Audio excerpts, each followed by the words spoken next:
ನಗರ ಮತ್ತು ಗ್ರಾಮಾಂತರ ಜಿಲ್ಲೆಯ ಕಾಂಗ್ರೆಸ್ ಸಮಿತಿಗಳ ಗೌರವಾನ್ವಿತ ಅಧ್ಯಕ್ಷರುಗಳು, ಎಲ್ಲ ಪದಾಧಿಕಾರಿಗಳು ಈ ಕಾರ್ಯಕ್ರಮವನ್ನು ಕಾರ್ಯಕ್ರಮದಲ್ಲಿ ಪಾಲ್ಗೊಂಡಿರ್ತಕ್ಕಂತಹ ಎಲ್ಲ ತಾಯಂದ್ರೆ, ಎಲ್ಲ ನನ್ನ ದೇಶ ಬಂಧುಗಳೇ, ರಾಜ್ಯ ಸರ್ಕಾರದ ಗೌರವಾನ್ವಿತ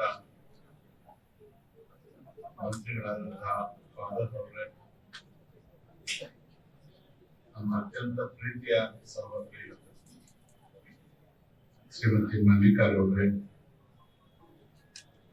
ಸಿದ್ದರಾಮಯ್ಯನವರ ಒಡನಾಟ ಮತ್ತು ನನಗೆ ಬಹಳ ಹತ್ತಿರದ ಪರಿಚಯ ಆತ್ಮೀಯ ಸ್ನೇಹಿತರು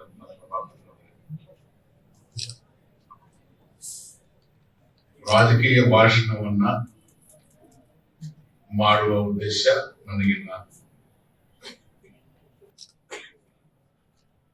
ಇತಿಹಾಸವನ್ನ ಕೆಲವರು ಬರೆದಿರ್ತಾರೆ, ಕೆಲವರು ಮುಚ್ಚಿರ್ತಾರೆ, ಕೆಲವರು ಮುಚ್ಚಿರ್ತಾರೆ,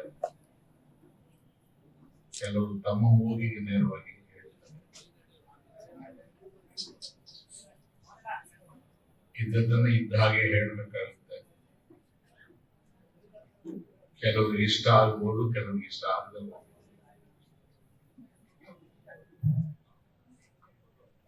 ಮಾಧ್ಯಮದ ಗೆಳೆಯರು ಇಲ್ಲಿದ್ದಾರೆ. ಅವರಲ್ಲಿ ಅತ್ಯಂತ ವಿನಯದಿಂದ ನಾನು ಕೇಳ್ಕೊಳ್ತೇನೆ, ನಮ್ರತೆಯಿಂದ ಕೇಳ್ಕೊಳ್ತೇನೆ. ನಾನು ಹೇಳದೇ ಇದ್ದುದನ್ನ ಬರೆಯಬೇಡಿ, ಹೇಳಿದ್ದನ್ನ ಯಾವುದನ್ನು ಬಿಡಬೇಡಿ. ಯಾವ ಅರ್ಥದಲ್ಲಿ ಹೇಳ್ತೇನೆ ಆ ಅರ್ಥದಲ್ಲೇ ದಯಮಾಡಿ ಸಾರ್ವಜನಿಕರಿಗೆ ತಿಳಿಸಿದ್ರೆ ಬಹಳ ದೊಡ್ಡ ಉಪಕಾರ ಮಾಡ್ತಾರೆ. ಸಿದ್ದರಾಮಯ್ಯನವರ 79ನೆಯ ಜನ್ಮದಿನಕ್ಕೆ ಸಂಬಂಧಿಸಿದಂತೆ ಪೊಲಿಟಿಕಲ್ ಮಾರ್ಚ್ ಅಂತ ಶೀರ್ಷಿಕೆ ಕೊಟ್ಟು ಈ ಕಾರ್ಯಕ್ರಮವನ್ನು ಹಮ್ಮಿಕೊಂಡಿದ್ದೇವೆ. ಸ್ವಲ್ಪ ಇತರೆ ಕಾಂಗ್ರೆಸ್ನ ಕಾರ್ಯಕ್ರಮಗಳಿಗಿಂತ ವಿಭಿನ್ನವಾಗಿ ಸಂವಿಧಾನದ ಪೀಠಿಕೆಯನ್ನು ಓದಿಸಿದ್ದೀರಿ. ಈ ಮಾದರಿ ಎಲ್ಲ ಕಡೆಗೂ ಬೆಳೀಲಿ, ವೃದ್ಧಿ ಆಗಲಿ ಅಂತ ನಿಮ್ಮನ್ನು ನಾನು ಅಭಿನಂದಿಸ್ತಾ ಇದ್ದೇನೆ.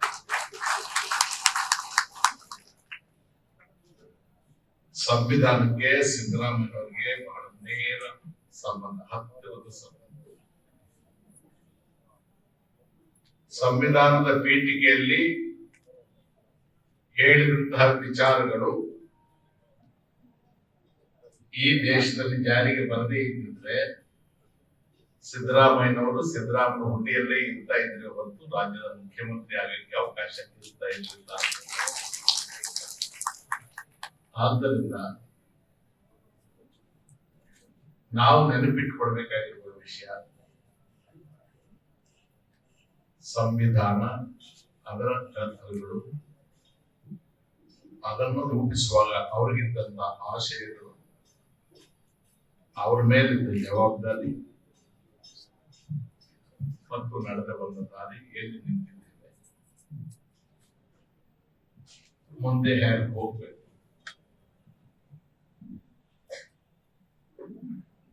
ಬಹುಶಃ 1952ರಲ್ಲಿ ಸಿದ್ದರಾಮಯ್ಯನವರು ಹುಟ್ಟಿ ಪ್ರಾಯದಲ್ಲಿ ನಾನು ಮುಖ್ಯಮಂತ್ರಿ ಆಗಬೇಕು ಅಂತ ಆಗಲಿಕ್ಕೆ ಆಗ್ತದೆ.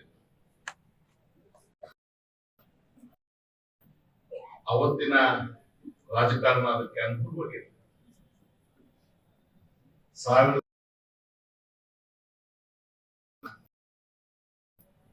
ಆಂತರಿಕ ಬೆಳವಣಿಗೆಗಳು, ಕಾಂಗ್ರೆಸ್ ಎರಡು ಭಾಗ,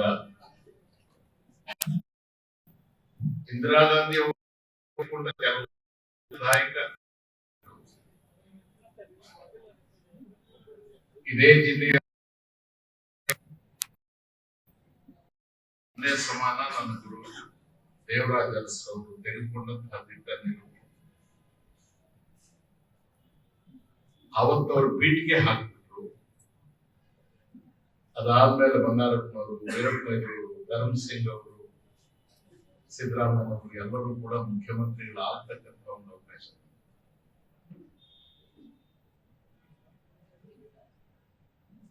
ಇವರು ರೆಡಿಯಾಗಿದ್ದು ಮನೆಗೆ ಎಂಟ್ರ್ ಆದವರು. ಮನೆ ಕಟ್ಟಬೇಕಾಗಿದ್ರೆ ಅರಸರು ಅನುಭವಿಸಿದ ಯಾತನೆ ನಾವು ಹತ್ತಿರ ಸಾಕ್ಷಿ. ಮೈಸೂರು ಜಿಲ್ಲೆಯ ಒಳಗೆ ದಿವಂಗತ ತುಳಸಿದಾಸ್ ದಾಸಪ್ಪನವರಿಂದ ಮೊದಲು ಎಚ್ ಎಂ ಚನ್ನಬಸಪ್ಪನವರು,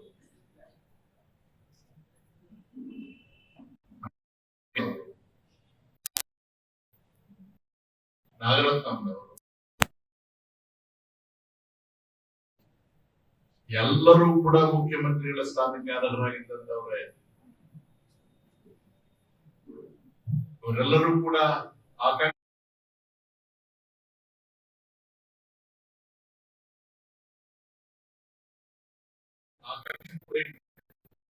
ಜನರಾಜನವರು, ಆದ್ರೆ ಅವ್ರಿಗೆ ಯಾರಿಗೂ ಅವಕಾಶ ಸಿಗಲಿಲ್ಲ. ತುಳಸಿದಾಸ್ ದಾಸಪ್ಪನವರಂತ ಒಬ್ಬ ಶ್ರೇಷ್ಠ ರಾಜಕಾರಣಿಯನ್ನ ನನಗೆ ಆಗ 19 ವರ್ಷ ವಯಸ್ಸು. ಇಂದಿರಾ ಗಾಂಧಿ ಅವರಿಗೆ ನೇರ ಪರಿಚಯ. ಇಂದಿರಾ ಗಾಂಧಿ ಅವರ ಮನೆಗೆ ಯಾವ ಅಡೆತಡೆಗಳಿಲ್ಲದೆ ಸೀದಾ ತನ್ನ ಸ್ವಂತ ಮನೆಗೆ ಹೋದಂಗೆ ಹೋಗಬಹುದಾದಂತಹ ಸಲಿಗೆ ಇದ್ದಂಥವ್ರು.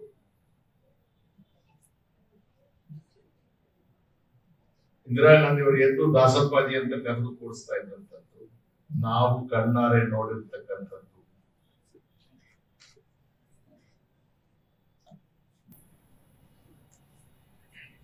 ಮೈಸೂರು ಗ್ರಾಮಾಂತರ ಜಿಲ್ಲೆಯ ಕಾಂಗ್ರೆಸ್ ಅಧ್ಯಕ್ಷ ಆಗಿ ಪಿ ವೆಂಕಟರಮಣ ಅವರು.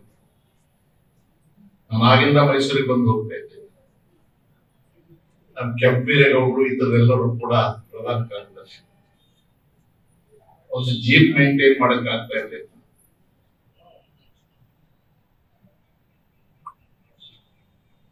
ದೇವರಾಜ ಅರಸರವರಿಗೆ ಜಾತಿಯ ಬಲ ಇರಲಿಲ್ಲ. ಇಡೀ ಕರ್ನಾಟಕ ರಾಜ್ಯ ಎಲ್ಲ ಸುತ್ತಾಡಿದ್ರು 300 ಕುಟುಂಬಗಳು. ಹಣಕಾಸು ಇರಲಿಲ್ಲ. ಇಂದಿರಾ ಗಾಂಧಿ ಅವರ ಬೆಂಬಲ, ತನಗೆ ಬದುಕಿನಲ್ಲಿ ಸಿಕ್ಕಿದ ಒಂದು ಅವಕಾಶ, ಒಂದು ನಿಮಿಷವೂ ಕಳ್ಕೊಳ್ದೆ ಎಲ್ಲ ವರ್ಗದ ಜನರ ಮನಸ್ಸನ್ನು ಅರ್ಥ ಮಾಡಿಕೊಂಡು ಬಹಳ ವಿಶಾಲವಾದಂತಹ ಹೃದಯದಿಂದ ಕೆಟ್ಟು ಹೋದದ್ದೆಲ್ಲ ದೇವರಾಜ ಅರಸರ ಪಾಲಿಗೆ, ಸರಿ ಹೋದದ್ದೆಲ್ಲ ಇನ್ನೊಬ್ಬರ ಪಾಲಿಗೆ, ಎಲ್ಲ ನಿಂದೆಗಳನ್ನ ತನ್ನ ತಲೆ ಮೇಲೆ ಹಾಕೊಂಡು ಒಂದು ಹೊಸ ರಾಜಕೀಯ ವಾತಾವರಣವನ್ನ ಸೃಷ್ಟಿ 1972 ವಿಧಾನಸಭೆ ಚುನಾವಣೆಗೆ ಅಭ್ಯರ್ಥಿಗಳ ಪಟ್ಟಿಯನ್ನು, ಕಾಂಗ್ರೆಸ್ ಪಕ್ಷದ ಅಭ್ಯರ್ಥಿಗಳ ಪಟ್ಟಿಯನ್ನ ಪತ್ರಿಕಾ ಸಮಾವೇಶದಲ್ಲಿ ದೇವರಾಜ ಅರಸರವರು ಪ್ರಕಟಣೆ ಮಾಡಿದಾಗ ಬೆಂಗಳೂರಿನ ಒಬ್ಬ ಹಿರಿಯ ಪತ್ರಕರ್ತರು, ಅವರ ಹೆಸರು ಬೇಡ, ಆ ಸಿಗರೇಟ್ ಅನ್ನ ಬಾಯಲ್ಲಿ ಇಟ್ಟುಕೊಂಡು ಹಗುರವಾಗಿ ಅರಸರ ಕಡೆಗೆ ನೋಡಿ, ಅಂದ್ರೆ ನೀನೊಬ್ಬ ಹುಚ್ಚ ಅನ್ನೋ ತರ ದೇವರಾಜ ಅರಸ್ ಇಂಗ್ಲಿಷ್ ಅಲ್ಲಿ ಅವ್ರು ಹೇಳಿ, ನಿನ್ನ ಗಾಳಪ್ಪ, ಕೋಡಪ್ಪ, ಮೊಯ್ಲಿ, ಪೊಯ್ಲಿ, ರಾತೋಡ್, ಪೀತೋಡ್ ಅವ್ರು ಕೇಳಿ, ಇವರನ್ನೆಲ್ಲ ಇಟ್ಕೊಂಡು ಎಷ್ಟು ಸೀಟ್ ಬರಬಹುದು ಕಾಂಗ್ರೆಸ್ಗೆ ಅಂತ ಕೇಳಿ.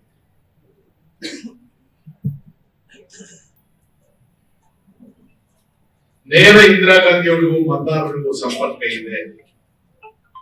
ನಾನು ಕೇವಲ ಮಧ್ಯ ಮನುಷ್ಯ, ಅವರ ಹೆಸರಿನಲ್ಲಿ ಒಳ್ಳೆಯವರನ್ನು ಆಯ್ಕೆ ಮಾಡುದು ಅಂತಕ್ಕಂಥದ್ದು ಅಷ್ಟೇ ನನ್ನ ಕೆಲಸ ಅಂತ ತಿಳ್ಕೊಂಡು ಪ್ರತಿ ಕ್ಷೇತ್ರದಿಂದ ಯಾರು ಊಹೆ ಮಾಡೋದಕ್ಕೆ ಸಾಧ್ಯ ಇಲ್ಲದೆ ಇರ್ತಕ್ಕಂಥ ಜನಾಂಗಗಳನ್ನ ಕಾಂಗ್ರೆಸ್ ಪಕ್ಷದ ಉಮೇದುವಾರರಾಗಿ 1972 ಇಸ್ವಿಯಲ್ಲಿ ಅವರು ನೇಮಕ ಮಾಡಿದ್ದಾರೆ.